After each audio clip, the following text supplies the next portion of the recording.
Selamat datang di channel cerita horor. Jangan lupa subscribe. Desa Sukajaya selalu dikenal sebagai desa yang damai dan tentram. Warganya hidup rukun, ladang-ladang mereka subur, dan tak pernah ada kejadian aneh yang mengusik kehidupan mereka. Namun, semua berubah ketika Sari, seorang wanita yang telah lama menjadi tenaga kerja wanita TKW di luar negeri, tiba-tiba kembali ke desa setelah lebih dari 10 tahun merantau. Kedatangan Sari tidak disambut dengan sukacita seperti biasanya.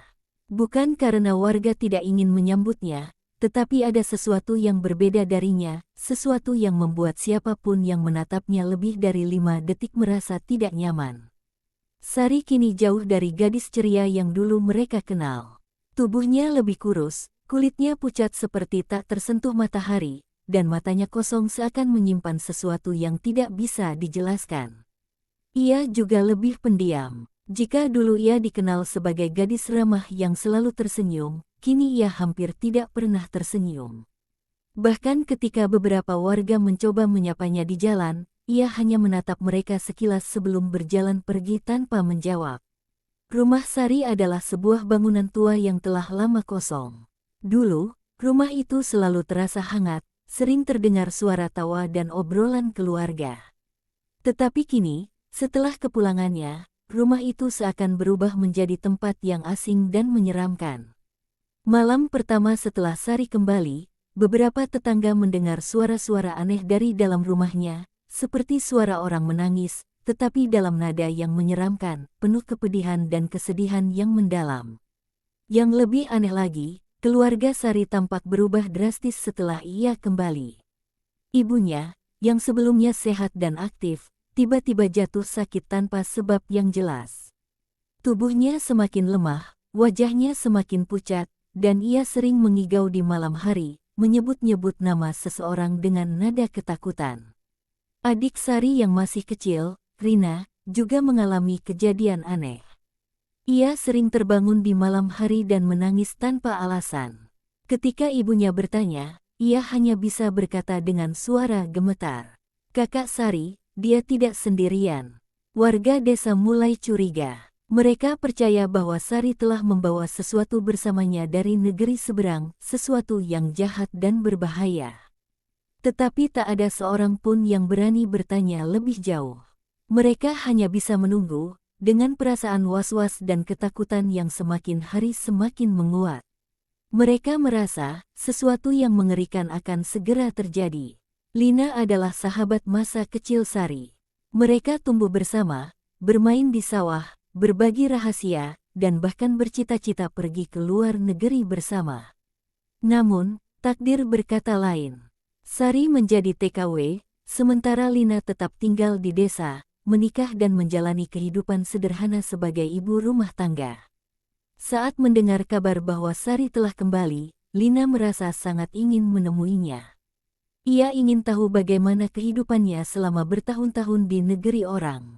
Tetapi, saat akhirnya ia datang ke rumah Sari, perasaan aneh langsung menyelimutinya. Udara di sekitar rumah terasa lebih dingin dari biasanya, meskipun saat itu musim kemarau. Rumah yang seharusnya berdebu setelah lama kosong justru terlihat bersih, tetapi terlalu sunyi, seakan tidak benar-benar dihuni oleh manusia. Lina mengetuk pintu. Butuh waktu lama sebelum akhirnya pintu terbuka, dan Sari berdiri di ambang pintu dengan ekspresi datar. "Sari, apa kabar?" "Aku Lina," kata Lina sambil tersenyum, berusaha menghilangkan ketegangan. Sari menatapnya lama, sebelum akhirnya berkata dengan suara pelan, "Aku tahu." "Masuklah." Lina melangkah masuk dan langsung merasa merinding. Bau dupa menyengat memenuhi ruangan, bercampur dengan aroma yang sulit dijelaskan, seperti bau tanah basah dan sesuatu yang membusuk. Saat duduk di ruang tamu, mata Lina menangkap sesuatu di sudut ruangan. Sebuah boneka kain, lusuh tergeletak di lantai, diselimuti dengan benang merah dan tertancap paku di kepalanya. Ia menelan ludah, mencoba mengabaikan rasa takut yang mulai menjalari tubuhnya. "Bagaimana kehidupanmu di luar negeri, Sari?" tanyanya, berusaha mengalihkan perhatian dari benda menyeramkan itu. Sari menatapnya lama sebelum akhirnya berkata dengan suara yang nyaris berbisik, tidak seperti yang kuharapkan. Banyak hal terjadi di sana. Banyak yang berubah. Lina merasa bulu kuduknya meremang. Ia ingin bertanya lebih lanjut, tetapi ada sesuatu dalam nada suara Sari yang membuatnya ragu. Ketika ia hendak pamit, matanya tak sengaja menangkap bayangan sesuatu di cermin besar di ruang tamu. Di belakang Sari, ada sosok tinggi, gelap, dengan mata merah menyala yang menatapnya tajam. Lina menahan napas, lalu buru-buru berpamitan tanpa berani menoleh ke belakang. Malam itu, ia tidak bisa tidur. Ia terus merasa ada yang mengawasinya. Dan ketika akhirnya ia tertidur, ia mengalami mimpi buruk. Dalam mimpinya, ia melihat Sari berdiri di tepi ranjangnya, tersenyum dengan wajah pucat, matanya kosong, dan bibirnya berbisik. Aku belum selesai. Saat terbangun, tubuhnya dipenuhi keringat dingin. Ia merasa ada sesuatu yang salah, sesuatu yang mengerikan telah mengikutinya dari rumah Sari. Dan ia tahu, teror ini baru saja dimulai. Sejak kepulangannya, rumah Sari tidak lagi menjadi tempat yang biasa. Warga yang lewat di depan rumah itu selalu merasa ada sesuatu yang mengawasi mereka. Malam hari, suara-suara aneh sering terdengar dari dalam rumah, bisikan pelan yang tidak jelas, suara langkah kaki di lantai kayu, atau suara sesuatu yang bergerak di dalam kegelapan. Beberapa warga desa mulai takut dan memilih untuk tidak melewati rumah itu, terutama setelah matahari terbenam. Bahkan anak-anak kecil pun tidak berani bermain di sekitar rumah Sari seperti dulu. Salah satu warga desa, Pak Jono, seorang lelaki tua yang sudah tinggal di desa sejak muda, merasakan ada sesuatu yang tidak beres. Ia pernah bekerja sebagai dukun kampung sebelum pensiun, dan naluri batinnya mengatakan bahwa ada kekuatan jahat yang sedang bersemayam di rumah itu. Suatu malam, ketika desa sedang sepi, Pak Jono memberanikan diri untuk mengintip ke dalam rumah Sari melalui celah jendela. Apa yang dilihatnya membuat tubuhnya langsung kaku, darahnya seperti membeku. Di tengah ruangan, Sari sedang duduk bersila di lantai. Di hadapannya terdapat sesajen berupa kepala ayam hitam yang sudah dipenggal, dupa yang masih menyala, serta beberapa foto keluarganya yang tampak robek sebagian. Yang lebih menyeramkan adalah sebuah boneka kain yang terlihat seperti representasi manusia, dengan benang merah yang membelitnya erat. Pak Jono nyaris jatuh ke belakang ketika ia melihat sesuatu yang lebih mengerikan, bayangan besar yang tidak berbentuk, berdiri di belakang Sari. Bayangan itu seperti asap hitam pekat, dan dua mata merah menyala menatap lurus ke arahnya. Tiba-tiba, Sari berbisik dengan suara lirih namun penuh kekuatan. Kau tidak seharusnya mengintip, Pak Jono. Mata Pak Jono melebar. Sari tidak menoleh, tetapi ia tahu ada seseorang yang mengawasinya. Dengan panik, Pak Jono segera mundur, berbalik, dan berlari sekencang mungkin meninggalkan rumah itu. Sejak malam itu, kesehatan Pak Jono menurun drastis. Ia sering sakit tanpa sebab yang jelas. Tubuhnya semakin kurus, matanya cekung, dan ia mulai sering berhalusinasi melihat bayangan hitam yang berdiri di sudut kamarnya saat malam tiba. Warga desa mulai sadar bahwa ada sesuatu yang sangat jahat sedang terjadi. Dan itu semua berpusat pada Sari. Desa Sukajaya semakin dilanda ketakutan. Setelah kejadian yang dialami Pak Jono, kejadian aneh mulai sering terjadi. Warga sering melihat bayangan hitam melintas di jalanan desa, terdengar suara tangisan dari rumah Sari pada tengah malam, dan beberapa warga mengalami mimpi buruk tentang sosok wanita berambut panjang dengan mata merah yang menatap mereka. Namun, puncak ketakutan terjadi ketika seorang bocah laki-laki bernama Dika ditemukan meninggal dengan kondisi yang tidak wajar. Dika adalah anak dari keluarga sederhana di desa itu. Malam sebelum kematiannya, ibunya mendengar Dika berbicara sendiri di kamar. "Siapa yang kau ajak bicara, nak?" tanya ibunya, merasa heran. Dika hanya tersenyum dan menjawab dengan polos, "Kakak Sari datang tadi. Dia bilang aku akan diajak bermain di tempat yang indah." Ibunya hanya menganggap itu sebagai imajinasi anak kecil. Namun, keesokan paginya, Dika tidak bangun dari tidurnya. Ketika ibunya mencoba membangunkannya, tubuh bocah itu sudah dingin dan membiru. Yang lebih mengejutkan, di telapak tangan Dika terdapat goresan-goresan aneh yang membentuk simbol misterius, seperti tulisan kuno yang tidak bisa dibaca oleh siapapun. Kabar kematian Dika menyebar dengan cepat di desa. Warga mulai mencurigai bahwa ada sesuatu yang berkaitan dengan Sari. Mereka percaya bahwa bocah itu adalah tumbal pertama dalam ritual jahat yang sedang dilakukan. Sementara itu, rumah Sari tetap sunyi seperti biasa. Tidak ada tanda-tanda duka atau kesedihan di sana. Bahkan ketika ibu Dika menangis histeris di depan rumahnya, memohon jawaban, Sari hanya menatap dari jendela dengan ekspresi kosong. Malam harinya, ibu Dika bermimpi.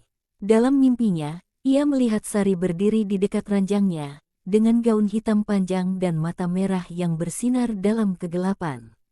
"Jangan khawatir, ini baru permulaan," bisik Sari dengan suara dingin. Ibu Dika terbangun dengan napas memburu, tubuhnya penuh keringat dingin. Namun, saat ia berusaha menenangkan diri, ia merasakan sesuatu yang membuatnya hampir berteriak. Di ujung tempat tidurnya, ada bekas jejak kaki, basah, seperti baru saja seseorang berdiri di sana. Malam itu, ibu Dika meninggalkan desa, membawa anak-anaknya yang lain. Namun, bagi warga desa yang masih bertahan, mereka tahu bahwa kematian Dika hanyalah awal dari serangkaian kejadian mengerikan. Sari sudah memulai sesuatu yang tidak bisa dihentikan. Dan desa mereka kini berada dalam bahaya besar yang besar. Malam itu, suasana di desa Sukajaya semakin mencekam. Udara terasa lebih dingin dari biasanya. Angin berembus membawa bisikan-bisikan samar yang tidak bisa dipahami. Beberapa warga yang masih terjaga merasakan kegelisahan yang sulit dijelaskan. Mereka tahu ada sesuatu yang salah, sesuatu yang tidak bisa mereka lihat, tetapi bisa mereka rasakan. Pak Ujang, salah satu tetua desa, akhirnya mengambil keputusan. Ia mengumpulkan para warga yang berani untuk menghadapi Sari. Mereka tidak bisa tinggal diam lagi, tidak setelah kematian Dika dan kejadian aneh yang terus berlanjut. Dengan membawa obor, garam suci, dan air doa yang telah diberkati oleh dukun desa, mereka berjalan bersama menuju rumah Sari. Langkah mereka berat, tetapi mereka tahu ini harus dilakukan.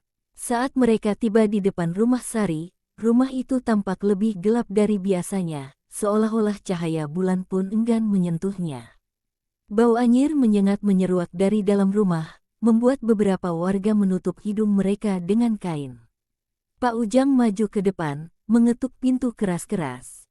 "Sari, kami tahu apa yang kau lakukan.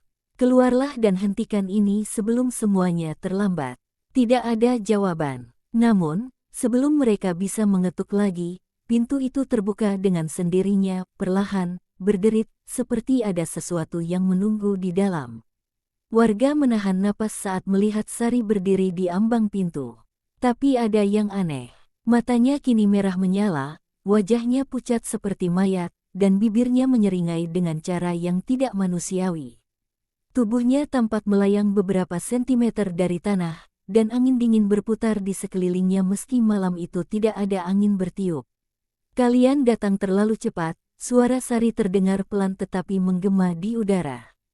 "Aku belum selesai." Tiba-tiba, dari dalam rumah, muncul bayangan hitam raksasa yang menjulang tinggi di belakang Sari.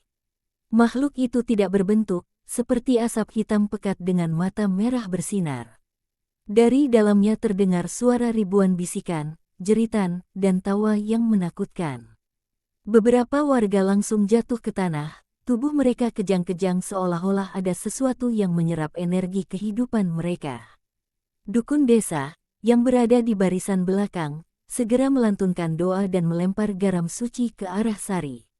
Sari menjerit, suaranya melengking seperti bukan suara manusia. Tubuhnya bergetar, tetapi ia tidak jatuh. Sebaliknya, makhluk hitam di belakangnya justru semakin besar dan mulai menyebarkan tentakel bayangan ke arah warga desa. Pak Ujang berteriak, "Kita harus membakar rumah ini. Itu satu-satunya cara." Dengan cepat, warga yang masih sadar mulai menyiramkan minyak tanah ke dinding rumah dan melemparkan obor ke dalam. Api menyala dengan cepat, membakar rumah kayu itu dalam hitungan detik. Dari dalam, terdengar jeritan yang begitu mengerikan, seolah-olah ada banyak makhluk yang terbakar hidup-hidup.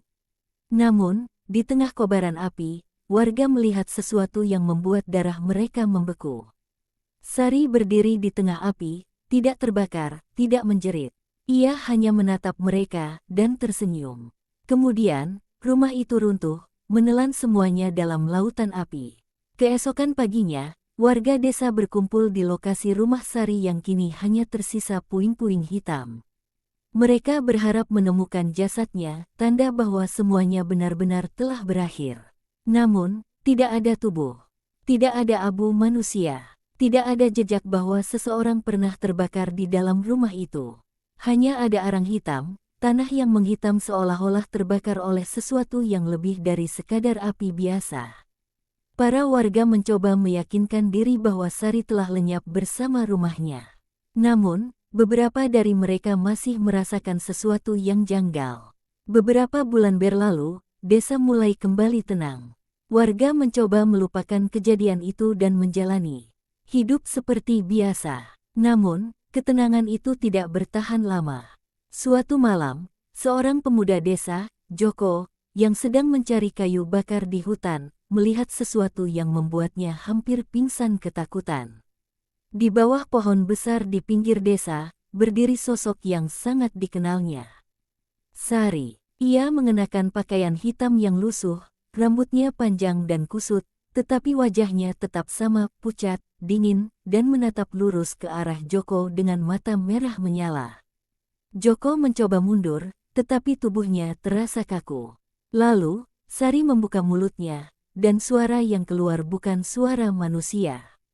"Aku belum selesai." Joko berteriak dan berlari secepat mungkin ke desa.